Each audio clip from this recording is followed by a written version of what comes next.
हम्म तो आज हम लोग क्लास 12th का इंटीग्रेशन का बेसिक्स बस देखेंगे इस वीडियो में। बात रही इस वीडियो में फार्मूलेज की, तो एनसीईआरटी बुक के पेज नंबर 290 पे आपको फार्मूलेज दिए हुए हैं, तो वहाँ पे आप फार्मूले चेकआउट कर सकते हैं। यहाँ पे मैं लिख करके समय ज़ाया होगा, उससे नहीं, तो मैं सीधे कॉन्सेप्ट के साथ आपको डील करूँगा और जो फार्मूले हैं उसके 290 पेज नंबर पे आप देख सकते हैं। बाकी बीच बीच में जरूरत पड़ेगा कुछ अगर, तो मैं डिस्कशन करूँगा, ठीक है। तो इंटीग्रेशन का जो सबसे बेसिक फार्मूला होता है वो होता है x to the power n d x, ठीक। तो उसका जो फार्मूला होता है x to the power n plus one upon n plus one, ठीक। सजावट के लिए प्लस सी भी लगता है, तो मेरा वीडियो एक बेसिक नॉलेज प्रोवाइड करने के लिए है, तो मैं उतना सजावट पे ध्यान नहीं दे रहा हूँ। मैं बस ये है कि मेथड आपको बस समझ में आ जाए, ठीक। जैसे कि मान लीजिए एक्स के पावर 4 डी एक्स है, तो इसका इंटीग्रेशन क्या हो जाएगा 4 प्लस वन अपॉन में 4 प्लस वन एक्स के पावर में 5/5। फिर मान लीजिए कोई क्वेश्चन आया कि 5x के पावर 5 का सर क्या होगा, तो 5 तो कांस्टेंट है, वो तो बगल में रहेगा। x के पावर में इसका जो पावर में 5 है वो तो अब देखो क्या हो जाएगा 5 प्लस वन अपॉन में 5 प्लस वन मतलब 5x के पावर में 6/6। फिर मान लीजिए अगर ऐसा रहा कि x के पावर में -4 रहा, सर इसका क्या होगा, तो -4 प्लस वन अपॉन में -4 प्लस वन। फिर आया कि सर अगर इसके पावर में फ्रैक्शन रहेगा तो क्या होगा, तो x के पावर में 3/2 प्लस वन अपॉन में 3/2 प्लस वन, तो हो जाएगा x के पावर में 5/2 अपॉन में 5/2।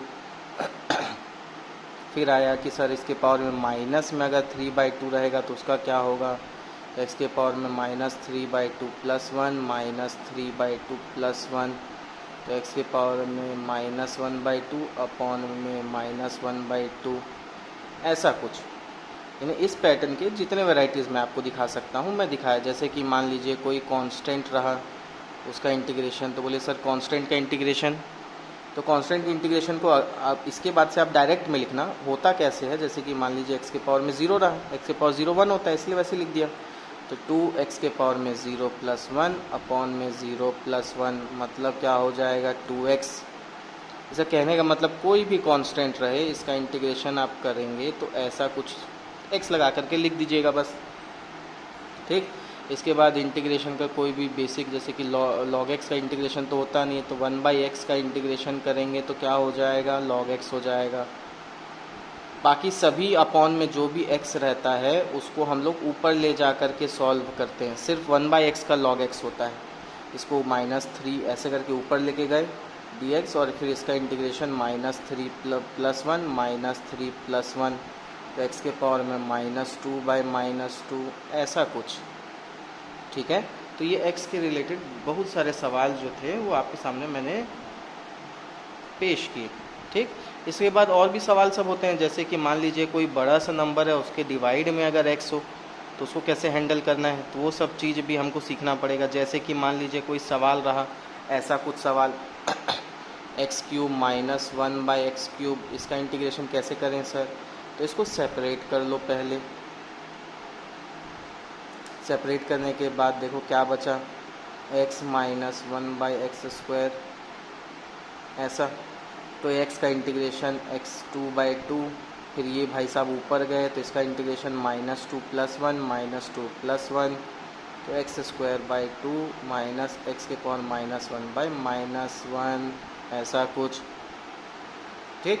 इसके बाद तो बेसिक जैसे कि इंटीग्रेशन होता है। जैसे कि मान लीजिए आपके पास कोई सवाल रहा, ऐसा सवाल अगर बहुत सारे चीज़ें ऐसे मिक्स करके दी गई हो, जैसे कि x के पावर में 3/2 प्लस 2e⁻⁴ में x -1/x, इसका इंटीग्रेशन करने कोई बोला हो, तो लाइन से आप इंटीग्रेशन करते चलिए। तो इसका इंटीग्रेशन क्या हो जाएगा 3/2 प्लस वन अपॉन में 3/2 प्लस वन, कोई दिक्कत की बात नहीं। e⁻x का इंटीग्रेशन e⁻x है, फॉर्मूला पेज 290 एनसीईआरटी बुक, ठीक।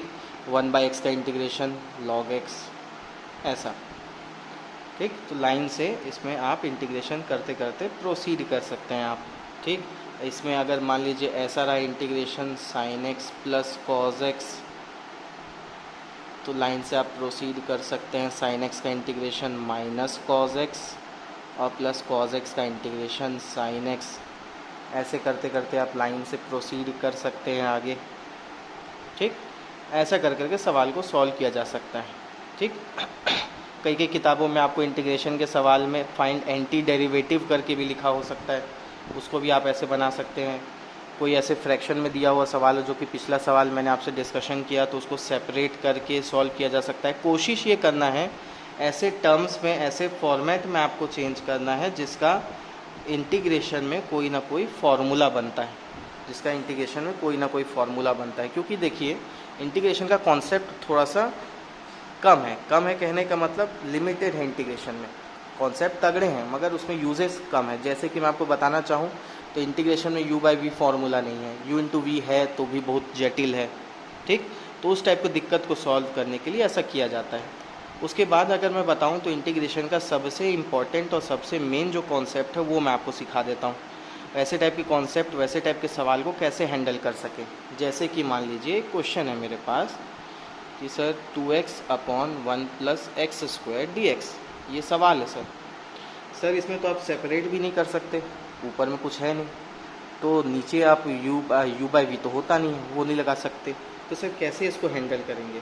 तो इसको हैंडल कैसे करते हैं, इस टाइप के टेक्निक को आपको ये देखना है सवाल में कोई ऐसा टर्म है क्या जिसका डिफरेंशिएशन का आंसर सवाल में मौजूद हो।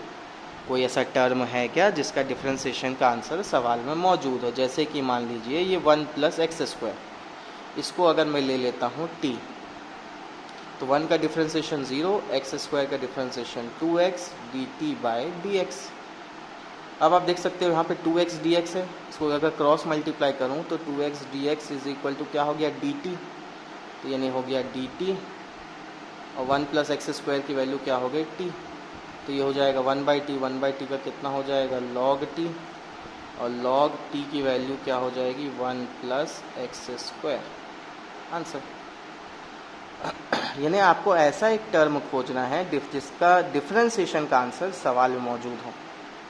इंटीग्रेशन का सबसे मेजर कॉन्सेप्ट यही है, सबसे मेजर यानी बैकबोन है सभी कॉन्सेप्ट्स का, एक कि जिसमें आपको ऐसा टर्म खोजना है जिसका डिफरेंशिएशन का आंसर सवाल में मौजूद हो। जैसे कि एग्जांपल के लिए मैंने एक और सवाल लिया कि log x का स्क्वायर अपॉन x, मान लीजिए ऐसा कोई सवाल है, u बाई वी है नहीं, log का फॉर्मूला होता नहीं इंटीग्रेशन में, कैसे सॉल्व करें। तो मैंने आपको क्या बोला, आपको देखना है कि ऐसा कोई टर्म है क्या जिसका डिफरेंशिएशन का आंसर आपके सवाल में मौजूद हो। जैसे कि log x को अगर मैं t लेता हूँ तो इसका डिफरेंशिएशन होता है 1 by x D t by d x. T का डिफरेंशिएशन 1 और x के रेस्पेक्ट में कर रहे हैं, t का कर रहे हैं, इसलिए d t by d x भेज देता हूँ, d x is equal to d t. तो देख सकते हो 1 बाई एक्स डी एक्स क्या बन गया, डी टी बन गया, और log x की वैल्यू क्या, टी स्क्वायर। जैसे यहाँ डी टी आ गया तो देखो x का कोई टर्म नहीं है हमारे पास, होना भी नहीं चाहिए, रूल के खिलाफ है। ठीक है, तो टी स्क्वायर का डिफरेंशिएशन क्या हो जाएगा 2 प्लस 1 अपॉन में 2 प्लस 1 मतलब टी क्यूब बाई 3, टी की वैल्यू आप डाल दो, log x के पावर में 3 बाई 3, ऐसा कुछ। यानी आपको बस ये देखना है कि आपने जो टर्म सेलेक्ट किया है उसका डिफरेंशिएशन का आंसर आपके पास सवाल में मौजूद है कि नहीं। सबसे इम्पोर्टेंट कॉन्सेप्ट और सबसे बैकबोन कॉन्सेप्ट है ये इंटीग्रेशन का। ये समझ गए मतलब इंटीग्रेशन आधा ख़त्म हो गया।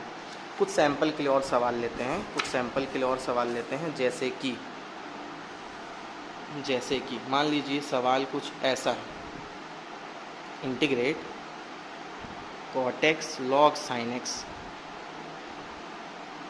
तो ऐसा टर्म खोजना है जिसका डिफरेंशिएशन का आंसर सवाल में है। cot x का differentiation minus cosec square x होता है, उसका डिफरेंशिएशन तो नहीं है सवाल में, तो फिर ध्यान हमारा किस पे गया, log sin x पे हमारा ध्यान गया। तो log sin x को अगर मैं t लेता हूँ